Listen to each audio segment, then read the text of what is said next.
Join our BPSC test series programme. Hello everyone, कैसे हैं आप सब।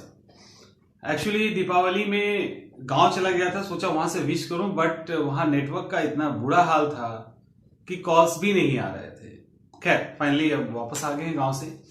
देखिए, कुछ मैसेज मेरे पास आए हैं, कॉल्स तो आते ही रहता है, मैसेज भी बहुत सारा आ गया है कि अब क्या करें।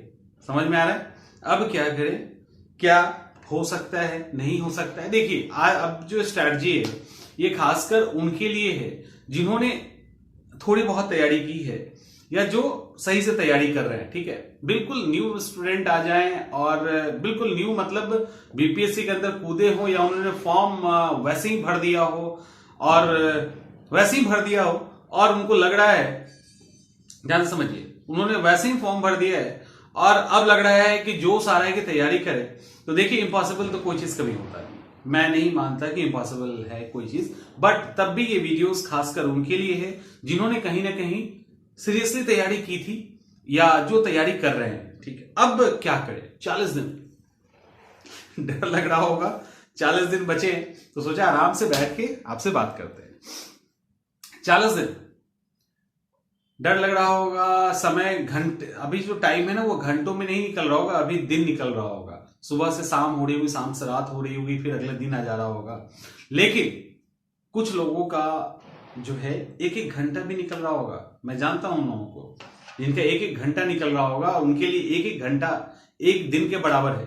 मतलब वो एक घंटा में इतना कर जाते होंगे कि पूरे दिन में, आम दिनों में पूरे दिन में जो करते वो अभी एक घंटे में कर जाते हैं, क्योंकि वो काफी सीरियस हैं। उनका दिमाग का जो पेस है वो बहुत ही फास्ट हो चुका है, ग्रास्पिंग कैपेसिटी बहुत तेज हो चुकी है। तो उनके लिए एक एक घंटा जो है ना एक दिन के बराबर है, और ये एक फैक्ट है। खैर, अब 40 दिन में क्या करें? क्या किताबों को पढ़े, क्या सिर्फ नोट्स को पढ़े, क्या सिर्फ क्वेश्चन पेपर सॉल्व करें, या क्या हो? देखिए, इस 40 दिन को वही सफलता में बदल सकता है। इस 40 दिन को वही सफलता में बदल सकता है जिसके पास दो चीजें होंगी, एक स्ट्रैटेजी जिसको रणनीति कहते हैं। अगर सही स्ट्रैटेजी नहीं तो फिर खत्म। दूसरा, स्ट्रैटेजी के बाद आप जो पढ़ रहे हैं उसको लेके पूरा एक अच्छा खासा रूटीन। अब रूटीन, और उसमें रूटीन को भी आप स्ट्रैटेजी के अंदर डालेंगे, लेकिन अलग इसलिए डाल रहे हैं कि अब आपको वहां पढ़ना क्या क्या है वो आपको लिखना पड़ेगा। खैर, स्ट्रैटेजी में क्या, सबसे पहले पैनिक नहीं होना है। इस 40 दिन को आपको नहीं सोचना, पैनिक नहीं होना है, कॉन्फिडेंस रखना है कि जो पढ़ रहे हैं वहां से सवाल आएगा, और जो पढ़ रहे हैं वहीं से सवाल आएगा और पास करेंगे। दूसरा, जो पढ़ रहे हैं उसको लेके पॉजिटिव रहना है, निगेटिव होना ही नहीं है। लेकिन होंगे आप, तब भी आप निगेटिव होंगे, लेकिन तब भी आपको उससे बचाना है। समझ में आ रहा है? और स्ट्रैटेजी इसीलिए मायने रखता है क्योंकि आप सही तरीके से प्लान नहीं करोगे तो फिर पढ़ाई कैसे करेंगे आप उस पर। अब स्ट्रैटेजी के अंदर क्या क्या आएगा? सबसे पहले तो आपका जो डेली का रूटीन है आप उसी को फॉलो करें, एकदम से अलग रूटीन नहीं करना। कुछ लोगों को मेरे पास मैसेज आ रहा है कि सर क्या रात भर पढ़ाई करें, दिन में थोड़ा सो ले, इस तरह की चीजें हो रही है। नहीं, ये आगे जाके आपके ऊपर प्रेशर क्रिएट करेगा। आप जिस पेस में चल रहे हो, जो इस रूटीन डेली का है उसको एग्जाम तक फॉलो कीजिए, एकदम नहीं चेंज करना है।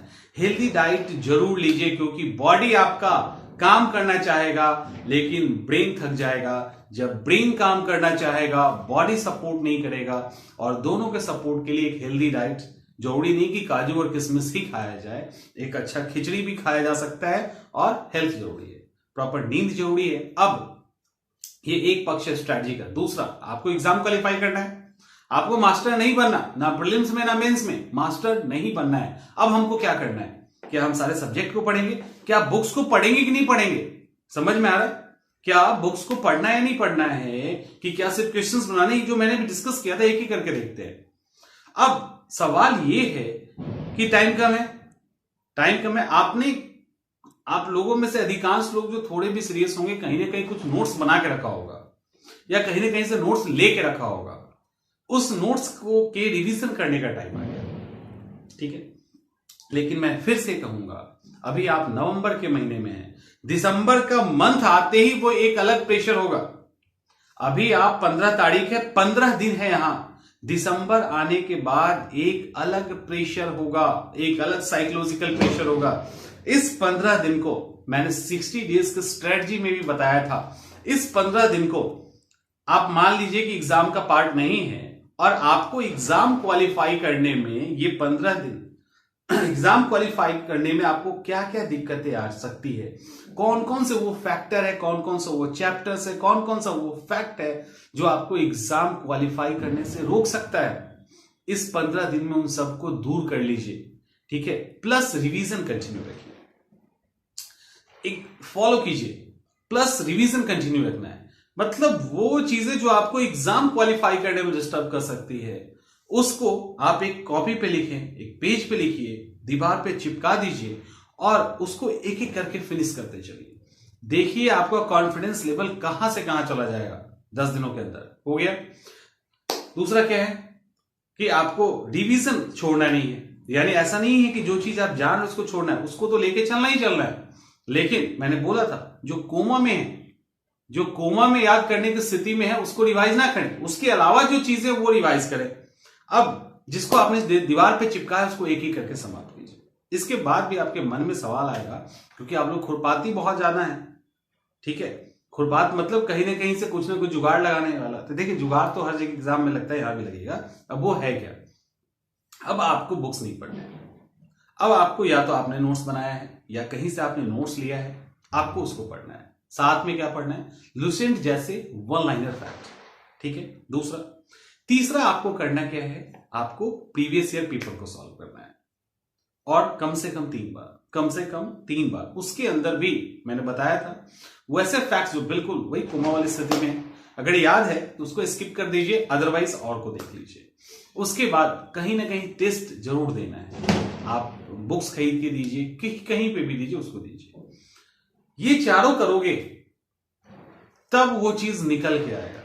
मतलब समझ में आ रहा है, नोट्स पढ़ेंगे, प्रीवियस ईयर पेपर सॉल्व करेंगे, कहीं कोई टेस्ट दे रहे होंगे, तब निकल के क्या आएगा कि टेस्ट के क्वेश्चंस कहां गलत हो रहे हैं, प्रीवियस ईयर पेपर के सवाल कहां गलत हो रहे हैं। समझ में आ रहा है, प्रीवियस ईयर पेपर में सवाल क्यों नहीं बन रहा, नहीं बन रहा। अब आपको उस पर्टिकुलर टॉपिक पे, चैप्टर नहीं, उस पर्टिकुलर टॉपिक पे आपको एक बार किताब देख लेना है। जैसे कंफ्यूजन हो जाता है, एंटी डिफेक्शन लॉ, दल बदल कानून, 1/3 की 2/3 हो गया, क्वेश्चन बनाया, गलत हो गया, सही हो गया, जो भी, अब वहां कंफ्यूजन है तो आप तुरंत उसी टाइम में किताब में देख लीजिए, कंफ्यूजन दूर हो गया। तो किताब को लेके चलना है, लेकिन क्या, अगर आप कहीं फंस जाए तो उस कॉन्सेप्ट को, उस पर्टिकुलर फैक्ट को क्लियर करने के लिए किताब देखना है, उस पर्टिकुलर टॉपिक में किताब बंद करके हटा देना है। इससे क्या होगा, जो जो कमियां हैं वो आपकी दूर होती चली जाएगी। समझ में आ रहा है, जो जो कमियां हैं वो आपकी दूर होती चली जाएगी। आप अपने जो भी ट्रबल है, जो भी बैरियर्स है जो आपको एग्जाम क्वालिफाई करने में रोक सकता है, उसको इस 15 दिन में दूर कर दिया। रिवीजन कर रहे हैं, क्वेश्चंस पेपर सॉल्व करते जा रहे हैं, टेस्ट भी कहीं लगा रहे हो तो उसको भी सॉल्व कर रहे हो, कहां फंस रहा है करंट अफेयर्स से रिलेटेड या जो भी चीजें वो आपकी क्लियर होती जा रही है, क्योंकि आप जहां फंस रहे हैं बुक्स में देख लेते हैं जाके। समझ में आ रहा है, तो बुक्स को सपोर्ट में रखना है आपको। अभी अपने नोट्स पे या जहां से भी नोट्स लिया उस नोट्स पे, या आपने बनाया है तो उस पे रिलाई करिए, कोई दिक्कत नहीं है। और लुसेंट जैसे वन लाइनर एक किताब रखिए ताकि रिवीजन करना आसान हो जाए, छोटे छोटे फैक्ट्स ना छोटे। Test series, previous year paper तो छोड़ना ही नहीं है, हर एक सब्जेक्ट का प्रीवियस ईयर सॉल्व करना है। कहीं टेस्ट लगाइए तो, कहीं टेस्ट अगर आपने ज्वाइन किया तो ज्यादा बेहतर है, नहीं हो तो कर लीजिए। और इतना करने के बाद समझ में आ रहा है, जो चीजें निकल के आएगी उसको छोड़ना मत, नहीं तो ना प्रीवियस ईयर देने का फायदा होगा और ना ही टेस्ट देने का फायदा होगा। तो वहां से जो गलतियां हो रही उसको बस ठीक कर लीजिए, आपका एग्जाम नहीं रुकेगा, इस बात की गारंटी मैं दे रहा हूं। लेकिन इसको करना समझिए, अब पता चला 2 दिन किए फिर छोड़ दिए, समझ में आ रहा है, तो ये मत कीजिएगा बस। तो इसको स्ट्रैटेजी को अपनाइए और डेफिनेटली आप अच्छा करोगे, ठीक है। चलिए अगले वीडियो में मिलते हैं।